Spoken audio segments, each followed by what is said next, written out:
Bismillahirrahmanirrahim. Haza utawi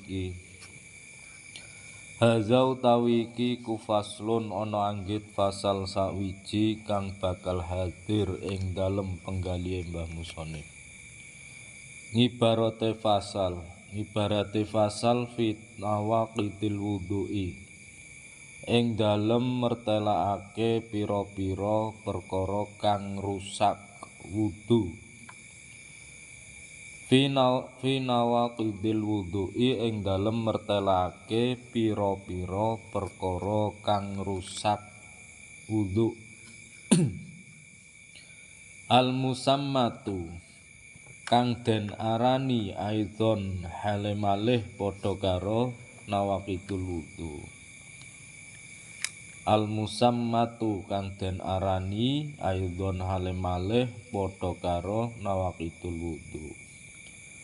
Bi asbabil hadasi kelawan pira-pira sebabe wudu. Bi asbabil hadasi kelawan pira-pira sebabe wudu. Dadi perkara sing rusak wudu kuwi apa wae. Ngentut apa lah dijelaske. Wallazi utawi perkara. Dadi nek golongane kekasih Gusti Allah to wong sing ati-ati misal wudu ginawe salat fardu. Wudu ya langsung salat, ora kena bar wudu omong-omongan utawa guneman. Dadi wudu langsung dienggo salat fardu. Ora kok bar wudu terus ngapusi, omong, cerita, gluwean. Nah iki nek bar wudu langsung nglakoni salat fardu, ora kena ngomong werna-werna. Dadi saiki kan bar wudu langsung nunggu komat karo gluwean, cerita werna-werna lah iki. Makruh hukume. Es wudu ya wudu. Wudu nggo nglakoni salat, kecuali wudu krana nglanggengke wudu omong-omongan, gluwean, cerita kono kene ora masalah. Tapi nek nggo salat fardu ya wudune khusus salat fardu. Wallazi utawi perkara. Malah nek kekasih Gusti Allah bar wudu kok ngapusi utawa ngomong sing tanpa guna ki batal wudune. Wallazi utawi perkara silai wallazi utawa silai ladzi yang wudu kang rusak ayab tulu tegese batalake apa wallazi batalake alwudu'a ing wudu alwudu'a ing wudune si wong. Iku khamsatu asya'a ana 5 pira-pira perkara sing ndadekake batale wudu utawa sesuatu yang membatalkan wudu itu ada 5 utawa wudu cerita balonku ada 5. Perkara sing batalke wudu ki ana 5. Ndi rupane 5? Ahaduha utawi salah sijine 5 iku barang Sulaimah kharaja kang metu min ahadis sabilaini saking salah sijine dalan loro. Ayil qubuli tegese dalan ngarep utawa nggon metune uyuh. Bolongan ngarep ke umume metune uyuh, metune mani, metune ke bolongan ngarep. Waduburi lan bolongan buri tegese nggon metune tai. Utawa liyane wong bolongan ngarep umume nggo metu uyuh, nggo metu air mani. Ya kuwi mau kopi rasa jeko utawa jembut sapi kuwi ya bolongan buri metune tai. Lah iki kopi tai luwak, luwak white coffee, tai luwak. Proses iki luwak kon mangan kopi, nyising terus digawe kopi. Wis warna-warna lah. Dadi perkara sing batalke wudu pertama ya kuwi salah sijine sesuatu yang keluar dari lubang depan utawa kelamin. Sing keloro senajan kelamine metune metune lunyu dudu mani dudu ya tetep batal mergo metu. To bolongan mburi senajan ngentut kok ora ngentut kok metu hewan kaya cacing, kremi utawa metu emas ngono kuwi ya tetep batal wudune. Salah sijine perkara kang metu saka bolongan ngarep utawa mburi. Min mutawaddi saking wong kang wudu, hayin kang urip, wadihin kang pertelo, apa maneh bentuke urip, ya cacing apa metune saka kontol utawa kelamin ya tetep batal utawa metune saka dubur saka silit ya batal. Muqtadan kana iku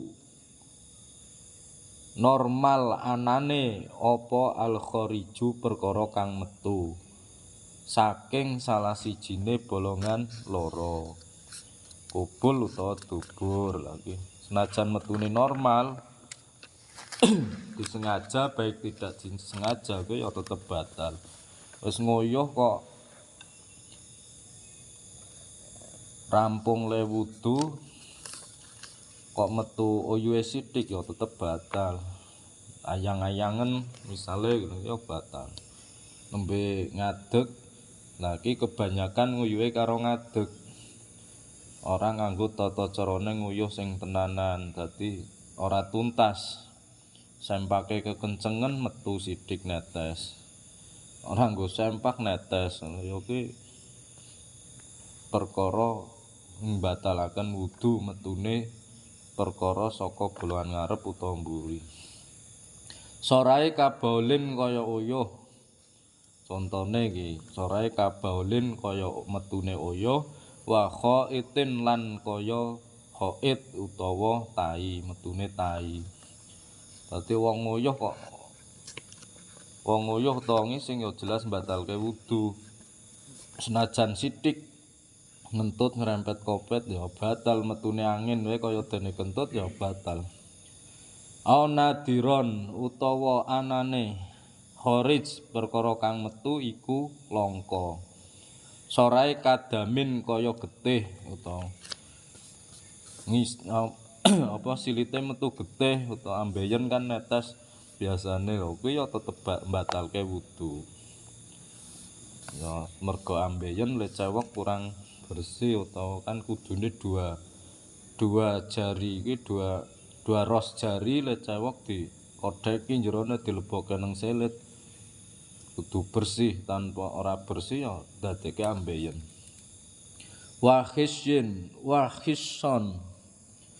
Wahison lan krikil ora kudu getih tapi krikil utawa pasir metu saka silit ya batal.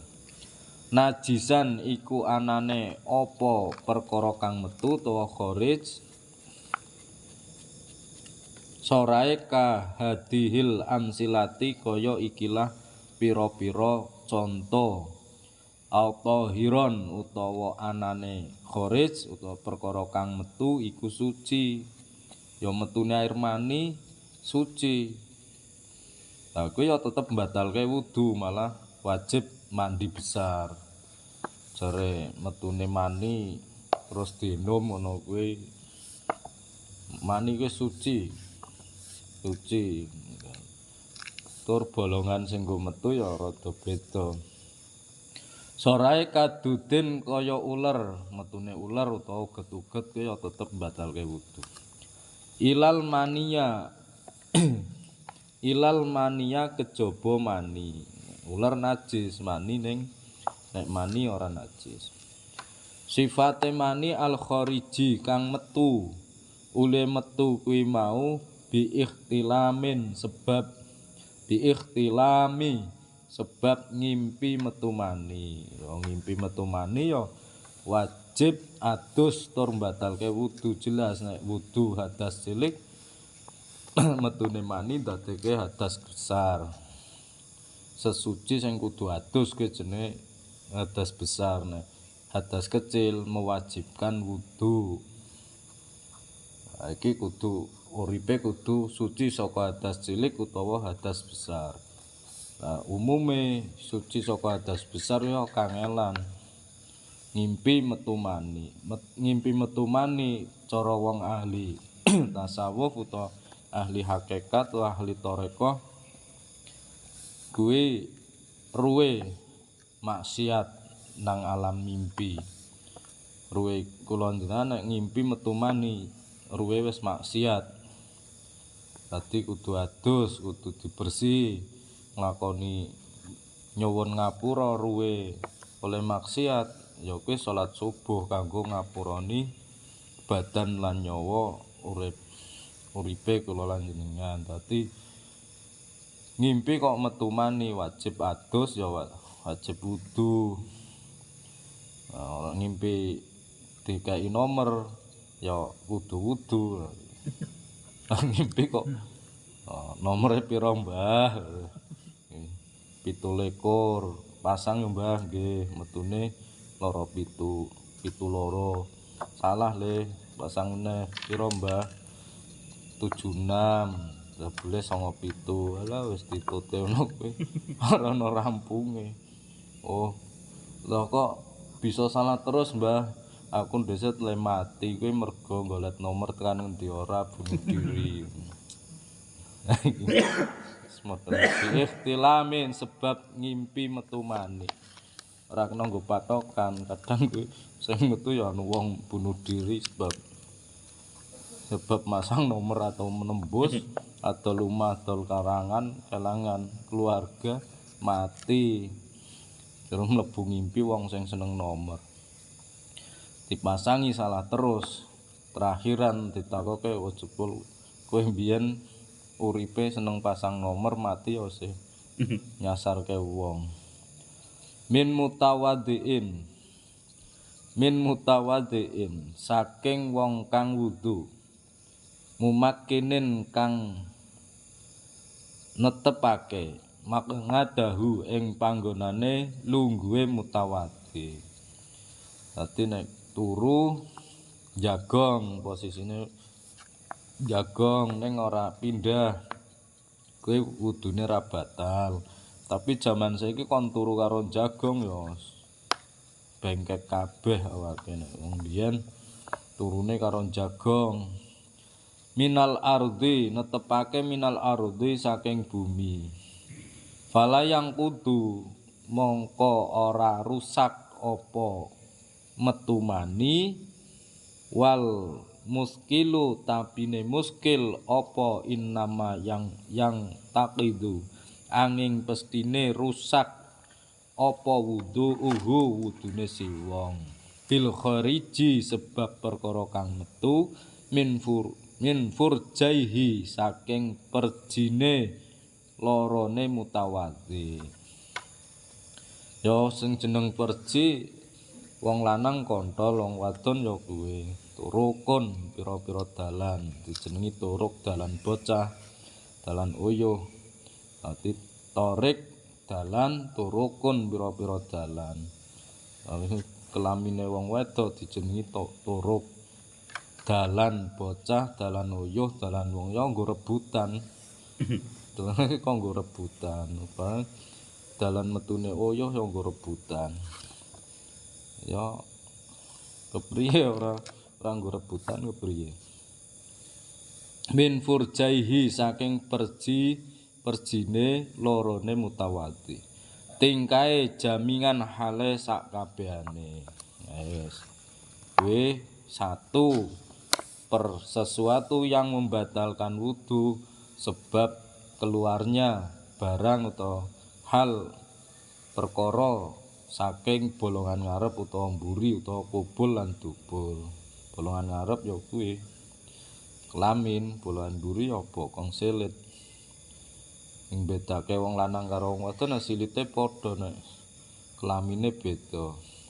Sawise rampung Mbah Musonib mertelake kang ngawal-ngawali pira-pira perkara kang rusakake ing wudu, mongko nuli tumandang malih Mbah Musonib mertelake kang ngaping pindhoni pira-pira perkara kang rusakake ing wudu dipun pertelake kelan pandika.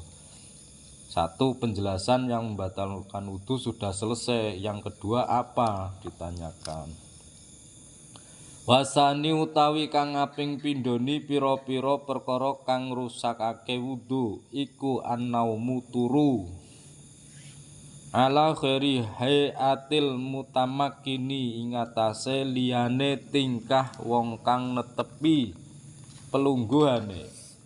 Dadi wa fi ba'dil nushil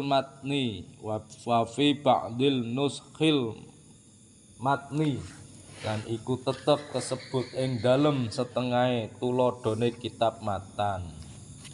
Ziyadatum minal ardi bimaknadihi utawi dawuh utawi wuwuhane lafal ziyadatun minal ardi bimaknadihi. Wal ardu utawi bumi iku laisat ora ana apa bumi, ora ana iku biqayyidin kelawan ana planggerane kuwi ora.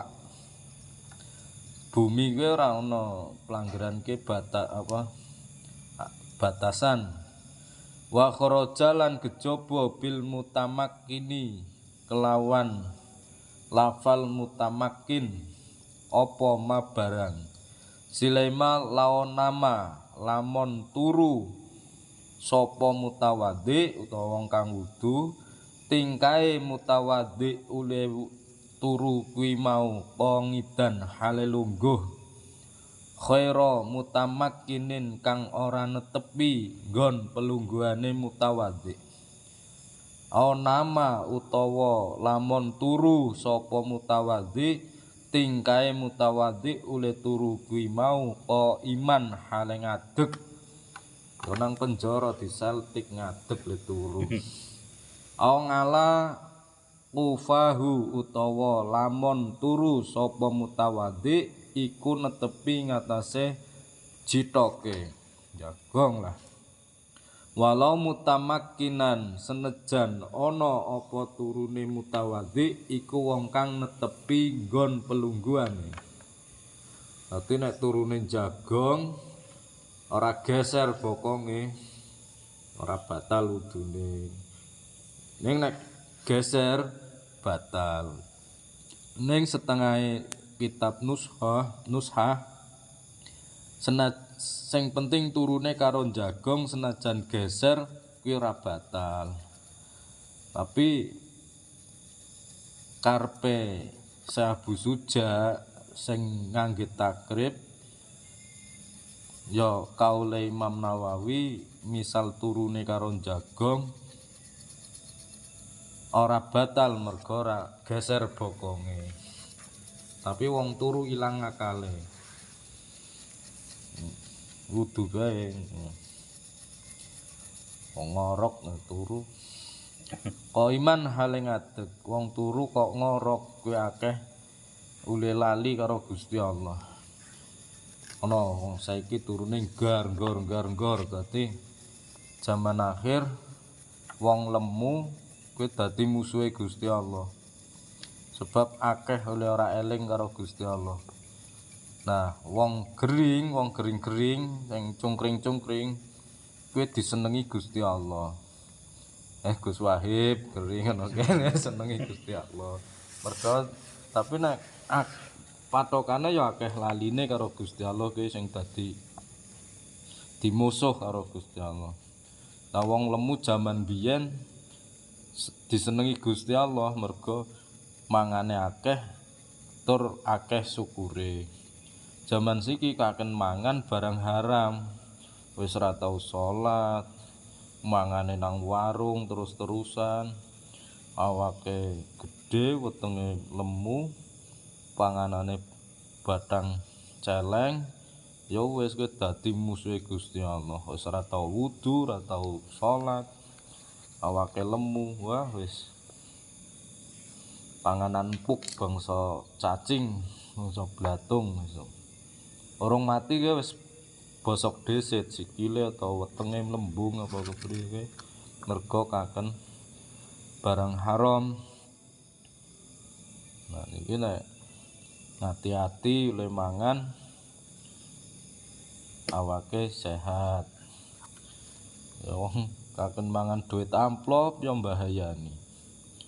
Dadi kiai seneng disowani, seneng nrimo amplop apa-apa nganggo duit pikirane pengen ditamoni, disowani. Nek ana wong sing gawe amplop seneng, lha iki ya mbahayani, anake do goblok-goblok. Dadi kiai utawa dadi wong tua utawa wong sing dienggo aja seneng mangan duit-duit pewewe wong liya. Misal dine ya dialokasikan sing tenan, dienggo ngopeni sing tenanan. Dienggo memuliakan fakir miskin utawa wong sing berjuang nang dalane Gusti Allah. Kok malah dadi santri putrine digarap kepriye wis repot. Bismillahirrahmanirrahim. Ngala kongidan hale lungguh khairu mutamakinin. Endi Den?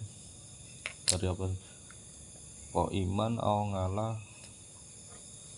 Bismillahirrahmanirrahim. Sawuse rampung Mbah Musonib mertelakake pira-pira sawuse rampung Mbah Musonib mertelakake kang ngaping pindhoni pira-pira perkara kang rusakake ing wudu. Mongko nuli tumandang malih Mbah Musonib mertelakake kang ngaping teluni pira-pira perkara kang rusakake ing wudu. Dipun pertelake kelawan pandika wasalisu tawi kang ngaping teluni pira-pira perkara kang rusakake ing wudu iku zawalul aqli ilang ngakale. Iku zawalul aqli ilang ngakale, pikirane ilang dicopot. Ai khola batu tegese nglindih ngalahi ngatasé ngakal. Ule ilang ngakale kuwi mau bisikrin sebab mendem. Oleh ilang akale wong wudu sing nomor wong perkara sing batalke wudu nomor 3 ki ilang akale. Oleh ilang akale merga apa? Siji sebab mendem minum. Tapi 3 botol urung mendem ya Mbah. Sekrat ya mendem. Paling ilang akale iki merga mendem. Yang mendem saka minuman utawa nganggo pil, ngoplo ilang akale utawa nyimeng utawa nyabu ilang akale. Tapi ya ora kabeh nggo pelanggaran wong ilang akale kuwi merga mendem. Wong ilang akale ya akeh. Emosi ya terus ndur ilang akale. Ilang akal sehate, gampang emosi. Dadi wong sing emosi kuwi kudu sering wudu, emosian. Mudah tersinggung ya harus sering wudu. Wong kok tambah tua gampang tersinggung, wudune kurang pas, kurang bener. Tambah tua, tambah menep, tambah bijaksana, ora kok senenge mudah tersinggung ki repot. Nang kene padha bae wong sing ilang akale merga mendem. Ditambah tua, tambah mapan, tambah bijaksana, ora tambah emosian atau mudah tersinggung. Perkara sing batalke wudu ilang akale merga mendem, minum, ngoplo wis jelas, ora kur ngemek bokonge wong wadon. Ngemek bokonge wong wadon ya ilang akale. Wudu jaga kesucian kok naboki bokong iki karepe kepriye. Bisukrin sebab mendem au maridin utawa lara. Sakit, panas banget. Tadi ilang warase wong mriyang ki wong nganti pingsan. Wong ngrasake lara ki wis rap kelingan apa-apa, kelingan Gusti Allah ki wis luar biasa. Dicoba gatel, dicoba panas dingin gitu. Panas banget ya ilang le mikir. Lah nang kene pentinge atine sendan karo Gusti Allah sering zikir. Diisi karo kalimah tauhid la ilaha illallah atine misal ana tangan loro apa uteke panas atine sisa zikir kelingan Gusti Allah. Jununin utawa sebab edan kuwi ya mergo edan ayan duwe penyakit ayan ngrusak wudu. Ighmain utawa sebab ayan ya, ayan penyakit ayan sawan celeng, sawan nasu wasan celeng kumat metu umpruhe. Khairi dzalika utawa sebab liyane mengkono-mengkono mazkur perkara kang wis den tutur. Dadi wong wudu aja dirusak. Nang kene bahasa ngrusakke batalake wudu. Ana perkara sing ngrusak ora mesti batal ki ana. Sisa didandani tapi nang kene bahasa rusake wudu sing ngrusak wudu kuwi mbatalaken wudu padha ya. Dadi ana perkara sing rusak ora mesti batal. Nek wudu perkara sing ngrusak wudu kuwi mesti batale wudu. Dadi mendem kok mung rusak ora batal ki bahasane hati-hati. Fathul Qorib nang kene perkara sing ngrusak wudu, perkara sesuatu yang merusak wudu itu ada 5 utawa perkara sing batalake wudu iku ana 5 utawa aja ngrusak, nek ngrusak rong mesti batal. Nek rusak sesa didandani, nek bahasa fikih rusak kuwi wis batal. Bahasa kitab fikih Fathul Qorib sing rusak kuwi mesti batal. Nek bahasa hakikat, bahasa kaum tasawuf rusak durung mesti batal. Iki bentene pentinge ngaji fikih. Bismillahirrahmanirrahim. Sawise rampung Mbah Musoneh mertelake kang ngaping teloni utawa teluni pira-pira perkara kang rusak ake ing wudu, mongko nuli tumandang malih Mbah Musoneh mertelake kang ngaping papati pira-pira perkara kang rusakake ing wudu. Dipun pertelake klan pandika. Warabingu utawi kang ngaping papati pira-pira perkara kang rusakake ing wudu iku lamsul, iku lamsur rajuli. Uli gepok wong lanang, gepoke ngemek, memegang. Ngepok utawa ngepok almar'ata ing wong wadon, al ajnabiyata kang bangsa liya. Khairul mahrami tur kang ora ana mahrome. Khairul mahrami tur kang ora ana mahrome, bukan muhrim. Walau maitatan lan senejan anane mar'ah iku wis dadi mayit. Wah iki cewekku mati ayu banget melu ngedusi ya ora oleh, bukan muhrim. Dadi batal wudune. Jare kasih sayang terakhir mengantarkan memandikan jenazah kekasihnya, oh ya batal ora oleh. Nah iki senajan dadi mayit memegang kulit seorang perempuan ya batal. Anake dhewe ora sebab muhrim. Mertua wedok ora. Nah iki kudu dibahas muhrim itu yang seperti apa. Dadi adine bojomu ya batal, bojone batal. Tapi nek menurut Imam Malik atau Imam Hanafi misal haji ya ora batal. Imam Syafi'i jelas batal. Ngemek wong wedok kok berpotensi menimbulkan zina, berpotensi saling kasih sayang menimbulkan hawa nafsu, ya batal. Wis angel bab batale wudu. Dene wong sering wudu arep meh nglakoni zina ya wedi. Ya, melihat saja sudah ketakutan karena maksiate bangsa ati. Batale wudu kok nganti janggutmu manis temen ya. Didolit ya batal, sithik kowe batal. Aku pengen memegang dagumu sedikit aja dicul ya batal tetep. Malah orang dadi bojone seolah-olah pengen jadi imammu, jamangah bareng. Nembe pacaran kok jamangah bareng. Oke wis repot. Tapi wong berlaku secara umum. Nembe dadi pacar, waya salat ya salat pengen dadi imam. Seolah-olah belajar menjadi keluarga sakinah mawaddah warahmah jadi imam, alah bullshit. Ora ngandel wis.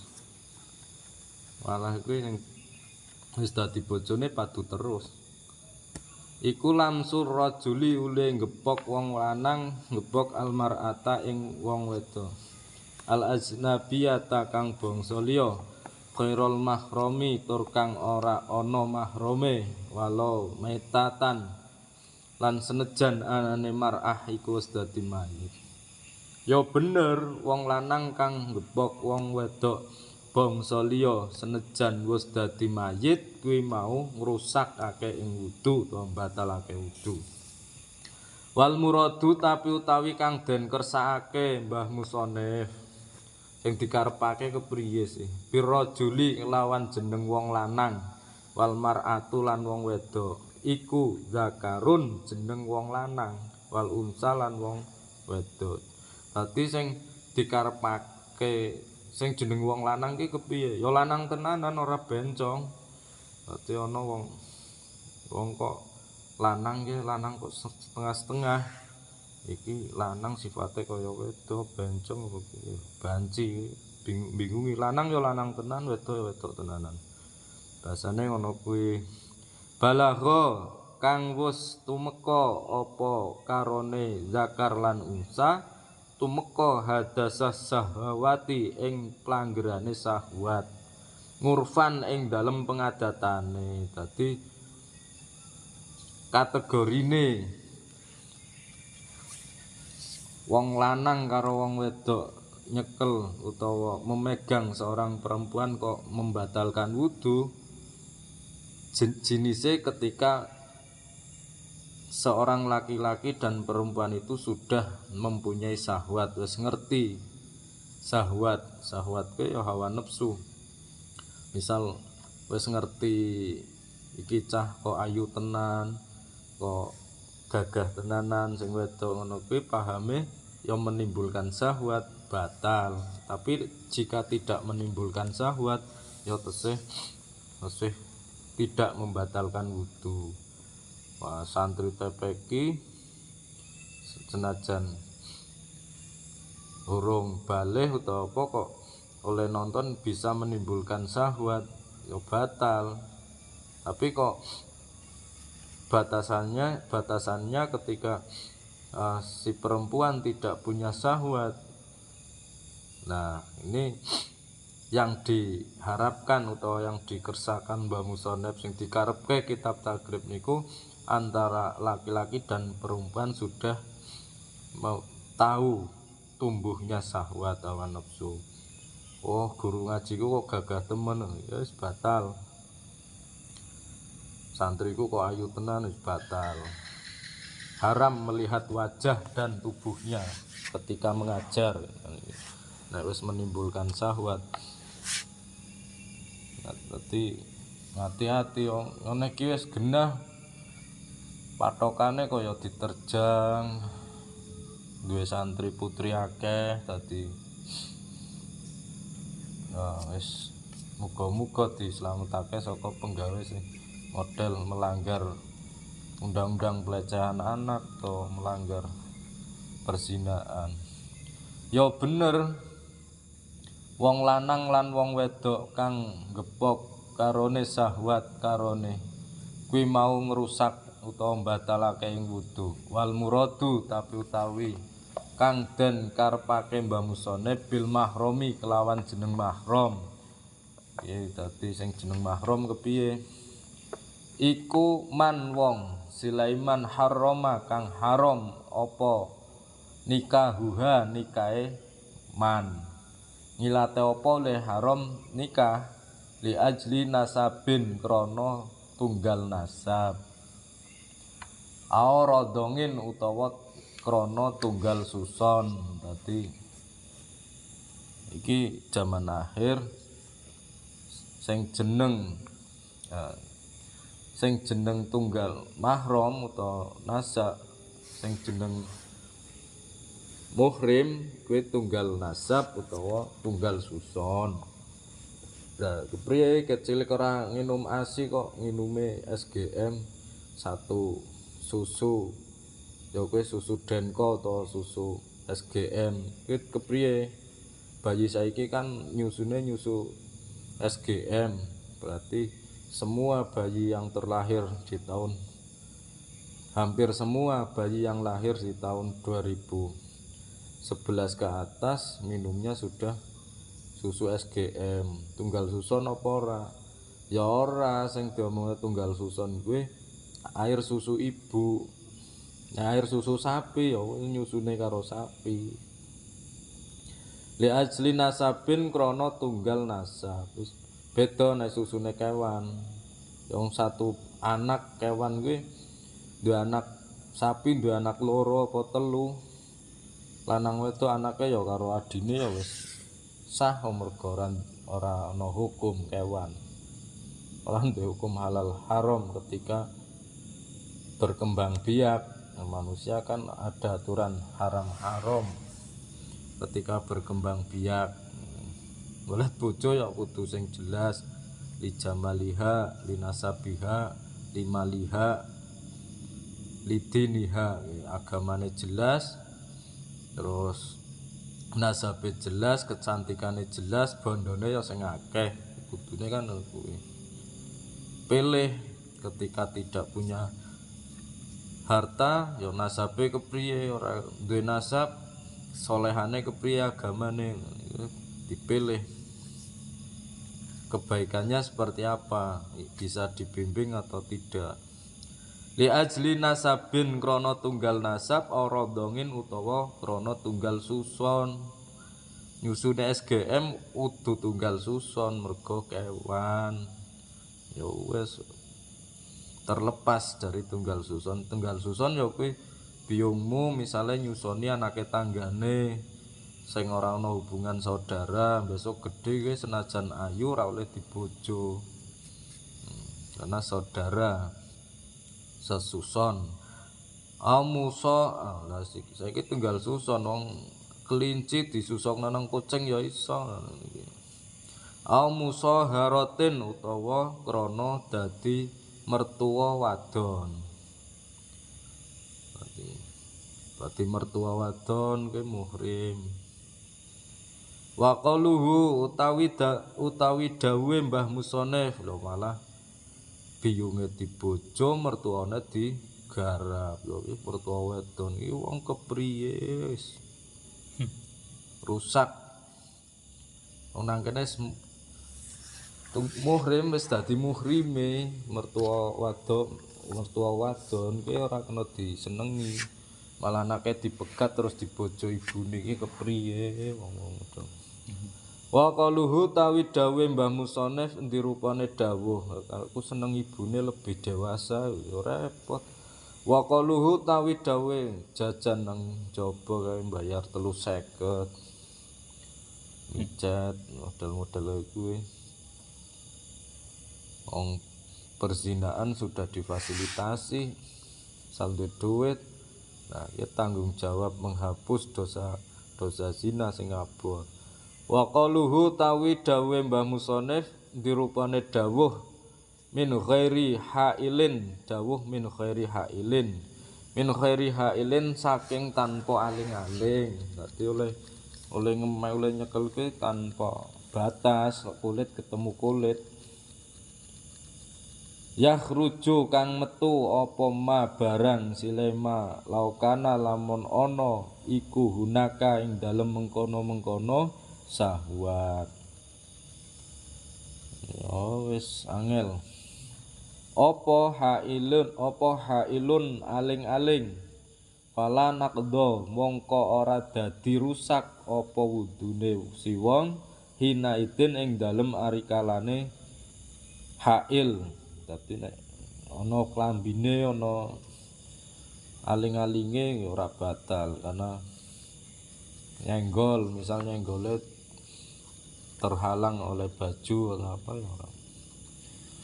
Tapi kok oleh nyenggol susune ndal-ndul kuwi menimbulkan syahwat senajan nganggo BH kuwi ya wudu meneh aja di remes susune tinggal lunga bar wudu kok ngremes susune wadon wudune sing tenanan aja nganti setelah wudu menimbulkan hawa nafsu. Tapi nek karo bojone wajib wudu dhisik senajan batal mengkone meh jima utawa meh kawin karo bojone wudu sik. Sawuse rampung Mbah Musone mertelake kang kaping papati pira-pira perkara kang ngrusakake ing wudu. Mongko nuli tumandang malih Mbah Musone mertelake kang kaping 5 pira-pira perkara kang ngrusakake ing wudu. Dipun pertelake klan pandika. Wal khamisu tawi kang kaping 5 pira-pira perkara kang ngrusakake ing wudu wa huwa utawi sing jeneng khamis iku akhirul nawaqidi dadi akhire pira-pira perkara kang ngrusakake wudu iku masu farjil adami ngepok werjine anak Adam.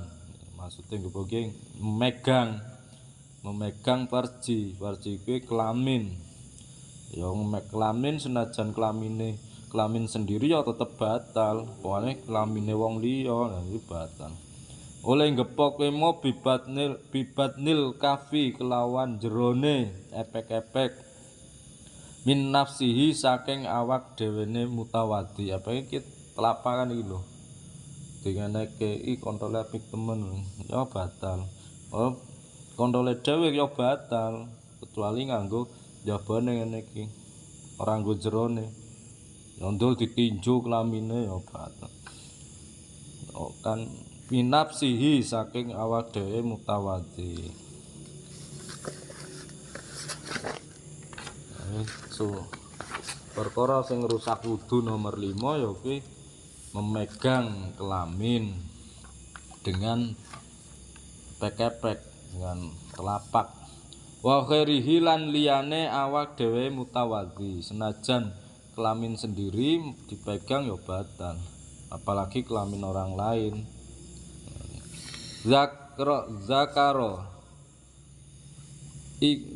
Zakaron iku lanang anane wong kang gepok perjine anak Adam au unsa utawa iku wedok anane wong kang gepok perjine anak Adam.